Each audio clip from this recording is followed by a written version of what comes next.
जो इनका विरोध करे वो इस देश का नागरिक ही नहीं है, उससे तो कहते हैं पाकिस्तान चले जाओ। और भैया जो भी गलती करते हैं वो गलती के जिम्मेदार नेहरू जी हैं। ED, intelligence, CBI, army, BSF, RPF, इतना फोर्स है इस देश में, नेहरू है कहाँ, कोई ढूंढ नहीं पा रहा क्या? पेट्रोल तुम बढ़ाओ, नेहरू जिम्मेदार। और जब विपक्ष में बैठे थे तो स्मृति ईरानी चांद पे सिलेंडर लेके बैठती थी, और वो क्या नाम है, राजनाथ सिंह, वो लौ की कंधे पे धर के बैठता था महंगाई बढ़ने पे। यही कृषि मंत्री दाल एक बोरी में लेके बैठ जाता था बेचने को कि इतनी महंगाई है। आज ये कहाँ चले गए? कृषि मंत्री स्मृति ईरानी और आपके वो, हाँ, अमिताभ बच्चन साहब, ये बड़ा ट्वीट किया करते थे। ठीक है, ये वो कलाकार हैं जिन्हें पैसा देके कहीं पे भी नचा लो। आज देश में तमाम भारत रत्न है, महंगाई पे क्यों नहीं बोल रहे? उन्हें देशद्रोही कह देंगे मोदी जी के लोग।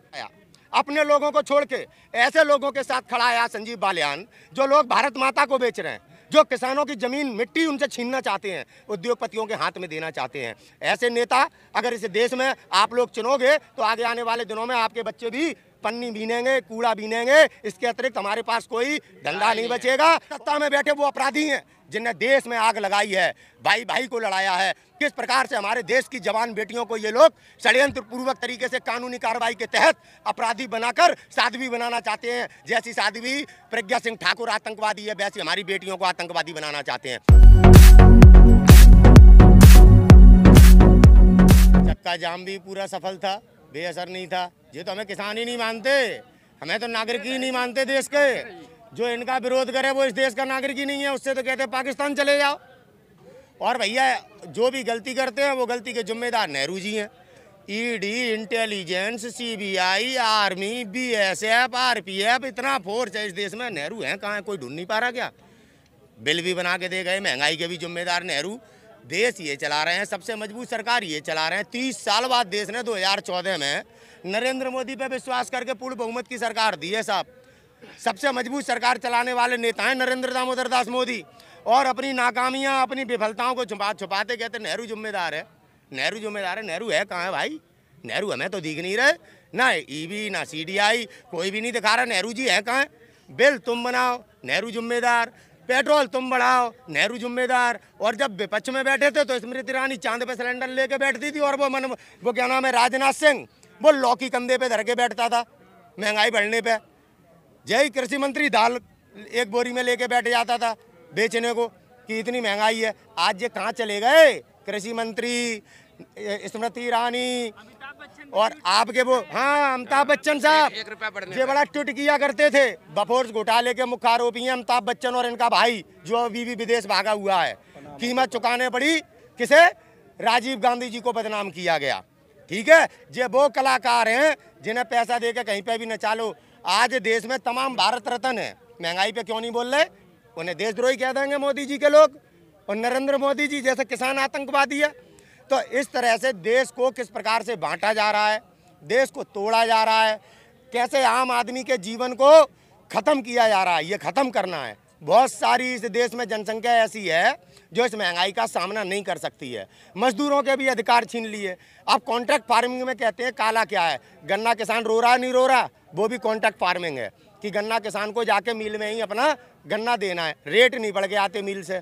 यह है कॉन्ट्रैक्ट फार्मिंग का नतीजा। जब पूरा देश और पूरे देश की सभी फसलें कॉन्ट्रैक्ट फार्मिंग में चली जाएंगी, 6-6 साल तक पेमेंट नहीं होगा, कहाँ से शादी होंगी, कहाँ से बच्चे पढ़ेंगे? और हमारी ज़मीन पे लोन लेके जो नवाब अंबानी जी दुनिया के नंबर 1 उद्योगपति बन जाएंगे।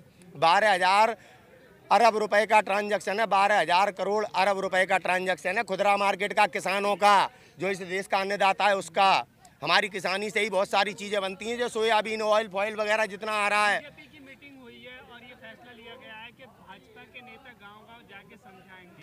ऐसा है डिवाइड एंड रूल की नीतियां इन्होंने शुरू से ही अपना रखी हैं, जब से इन्होंने देश में काम करना शुरू किया है राजनीतिक तौर पे। अब क्या है, संजीव बालियान जो केंद्रीय मंत्री हैं, बालियान खाप पंचायत ने इनका बहिष्कार कर दिया है, क्योंकि नरेश टिकैत जी, राकेश टिकैत जी उसी से आते हैं। और जो उसी बालियान पंचायत की किसान यूनियन है, जो इतनी बड़ी आधारशिला महेंद्र सिंह बाबा टिकैत जी ने जो रखी। अब संजीव बालियान वर्सेस राकेश टिकैत करके किसान आंदोलन को कमजोर करना चाहते हैं, डिवाइड एंड रूल। दुर्भाग्य हमारे देश के ऐसे नेता का, संजीव बालियान जैसे नेता का, जो अपने समाज को छोड़ के, जिसने इनको सांसद बनाया, अपने लोगों को छोड़ के ऐसे लोगों के साथ खड़ा है आज संजीव बालियान, जो लोग भारत माता को बेच रहे हैं, जो किसानों की जमीन मिट्टी उनसे छीनना चाहते हैं, उद्योगपतियों के हाथ में देना चाहते हैं। ऐसे नेता अगर इस देश में आप लोग चुनोगे तो आगे आने वाले दिनों में आपके बच्चे भी पन्नी बीनेंगे, कूड़ा बीनेंगे। इसके अतिरिक्त हमारे पास कोई धंधा नहीं बचेगा और ये उद्योगपति अंबानी अडानी हेलीकॉप्टर और हवाई जहाज से घूमेंगे, हवाई जहाज से घूमेंगे। कब तक नरेंद्र मोदी अपनी विफलताओं, नोटबंदी की, कौन मरा? आम नागरिक मरा, हम और आप जैसे लोग मरे। उद्योगपतियों को कोई नुकसान नहीं हुआ। जब पूरे देश में जितना भी पैसा था सारा जमा हो गया, कोई काला धन नहीं आ पाया, फिर बैंक घाटे में कैसे चली गई? बैंकों का पैसा बैंकों के पास पहुंच गया, बैंक घाटे में कैसे चली गई? कैसे बैंकों को खत्म किया जा रहा है? यानी कि हमारा पैसा भी सुरक्षित नहीं है नरेंद्र मोदी की सरकार में, देश भी सुरक्षित नहीं है मोदी की सरकार में।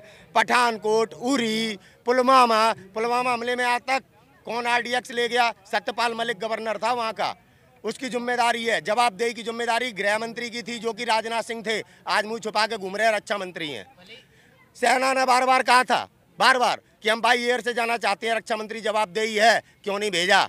आखिरकार वो बस कैसे टारगेट कर ली गई जो बस एक अकेली बस ब्लड प्रूफ नहीं थी? पाकिस्तान में बैठे लोग ये कैसे जान गए कि इस लाइन में यही बस ब्लड प्रूफ नहीं है? यानी कि सरकार ने जानबूझ के ऐसा षड्यंत्र किया केवल चुनाव जीतने के लिए। आप कभी भी उठा के देख लेना, जब जब बड़े राज्य में चुनाव हुआ है या कोई चुनाव आया है, तो या तो साध्वी प्रज्ञा सिंह ठाकुर ने स्वयं बम धमाके किए हैं या इन्होंने अपने गुर्गों के द्वारा यहाँ पे धमाके करवाए हैं। अटल बिहारी की सरकार में उसी आतंकवादी को छोड़ने गए थे, अजीत डोभाल जैसे आतंकवादी ने पुलवामा हमले की जिम्मेदारी ली।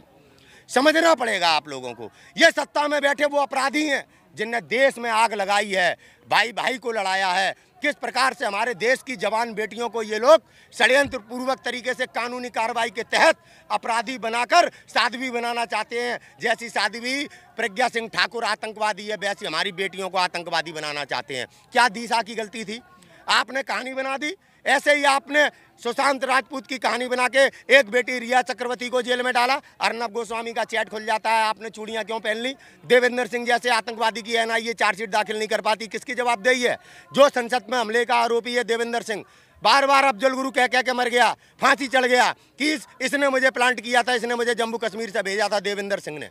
कब तक मेरा देश अपने शहीदों के ट्वीट करता रहेगा, टैग करता रहेगा? अपने शहीदों को न्याय कब दिलाओगे? सत्ता में बैठे लोग हमारी सेना के साथ, हमारे पुलिस डिपार्टमेंट के साथ षड्यंत्र करेंगे और हम शहीद कह के अपने इन शहीदों को अपमानित करते हैं। इन्हें न्याय दिलाओ, न्याय। 8 पुलिस वाले उत्तर प्रदेश में आदित्यनाथ योगी की सरकार में अभी शहीद हुए, उन्हें न्याय मिल पाया क्या?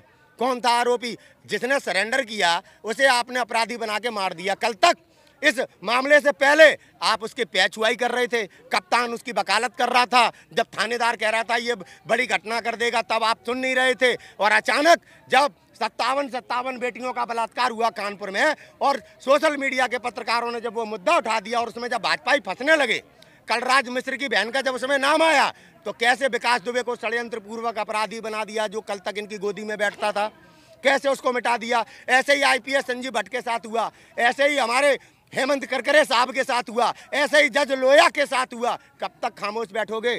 कब तक इन ऐसे लोगों की बातों में बेवकूफ़ बनोगे जो जय श्री राम के नाम पर गुंडागर्दी करके चंदा ले रहे हैं? कोरोना का चंदा लिया, अपने लिए 8.5 करोड़ का विमान ले आया।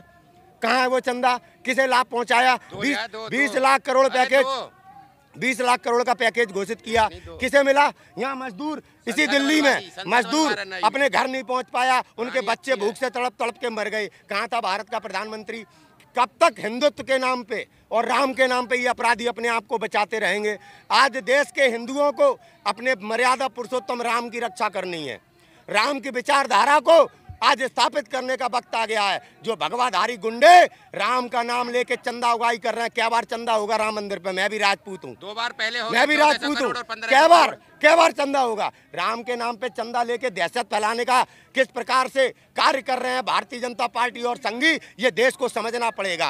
राम के नाम पे देश लूट लिया। अकबर ने लूटा, मैंने नहीं देखा, ना आप में से किसी ने देखा होगा। अंग्रेजों ने लूटा, हमारे और आपके पूर्वजों ने उनसे लड़ा, उन्होंने देखा। लेकिन आज हमारी आंखों के सामने नरेंद्र दामोदर दास मोदी ने इस भारत को लूट लिया। कसम है इस मिट्टी की बिकने नहीं दूंगा, भारत बेचने नहीं दूंगा, कसम है मैं इस मिट्टी की झुकने नहीं दूंगा। हर तरफ से हमारी देश की सीमाएं घेर ली हैं, चाइना ने, ठीक है। और सुनो, सारी राष्ट्रीय संपत्तियां बेच रहा है। कैसा प्रधानमंत्री है, कैसी सीमावर्ती बिहार और उत्तर प्रदेश नेपाल से डीजल पेट्रोल ला रहे हैं यार। आप लोगों को हमारा ही जा रहा है डीजल पेट्रोल, आप लोगों को गंभीरता से चिंतन करना पड़ेगा। नरेंद्र मोदी की सरकार सबसे ज्यादा टैक्स लगा रही है। कांग्रेसियों ने इतना टैक्स कभी लगाया था? नहीं लगाया। कांग्रेसियों ने सब्सिडी देके जब 115 रुपए कच्चा तेल था, क्रूड ऑयल, तब अपने देश का पैसा देके आपको सस्ती पेट्रोल देने का काम किया। और ये काला टैक्स लगा के 70% टैक्स लगा के, जो दुनिया में किसी भी देश में नहीं लगाया जाता। हमसे पेट्रोल खरीदता है श्रीलंका, क्या रेट दे रहा है देख लो। तुम्हारा मोदी कैसे राम के नाम पे तुम्हें लूट रहा है, देख लो। वो कौन लोग हैं जो कहते हैं कि हम 100 रुपए का पेट्रोल ले लेंगे? वो अपराधी हैं जो गरीब के बच्चों की थाली से रोटी छीनने, गरीबों के सपनों को मार रहे हैं। जो गरीब इस देश का निर्माण करता है, जो मजदूर इस देश का निर्माण करता है, उनका आज पतन किया जा रहा है। अगर आज आप अपने अधिकारों के लिए नहीं लड़ेंगे तो आगे आने वाले दिनों में आपको कुचल दिया जाएगा और आप कुछ नहीं कर पाएंगे।